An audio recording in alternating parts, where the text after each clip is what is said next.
এবং আমি দুটি বিষয়ে আপনাদের একটু স্পেসিফিক ব্রিফিং করার উদ্দেশ্যে এসেছি।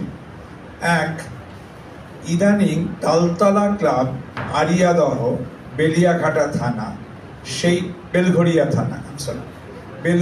থানার যে ঘটনাটি নিয়ে চর্চা সংবাদ মাধ্যমে হচ্ছে, সেই ক্ষেত্রে তিনটি কথা বলা প্রয়োজন বলে রাজ্য সরকার মনে করছে।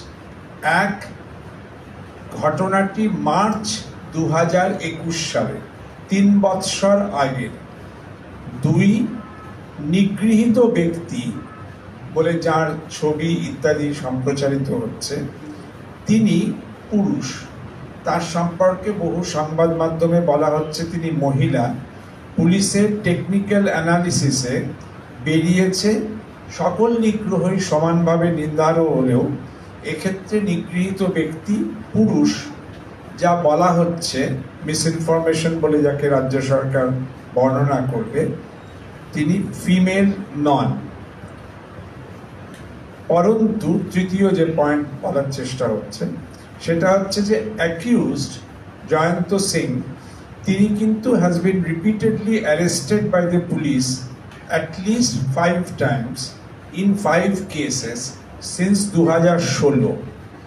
According to police, he is a known rowdy, বারংবার গ্রেফতার হয়েছেন পুনঃ বিভিন্ন কেসে। সাম্প্রতিক উপনির্বাচনের সময় দেশের নির্বাচন কমিশন যখন শান্তি শৃঙ্খলা রক্ষার জন্য রাজ্য সরকার ও প্রশাসনকে বারবার বলছিলেন, সেই সময় পুরাতন 3 বছরের পুরাতন একটি ঘটনার লিঙ্গ পরিচয় বিকৃত করে যেভাবে অপপ্রচার করা হয়েছে, তাতে রাজ্য সরকার উদ্বিগ্ন। এইটি আমাদের ব্রিফিংয়ের প্রথম দফা। দ্বিতীয় একটি ঘটনায় এডিজি ল অ্যান্ড অর্ডার ডিটেলে বলবেন, একটি ভূমি ডিসপিউটকে, ল্যান্ড ডিসপিউটকে আননেসেসারিলি পলিটিক্যাল ডিসপিউট বলে বর্ণনা যে করা হচ্ছে, সেটাও রাজ্য সরকার ক্ল্যারিফাই করতে চায়। That's a land dispute of a local nature.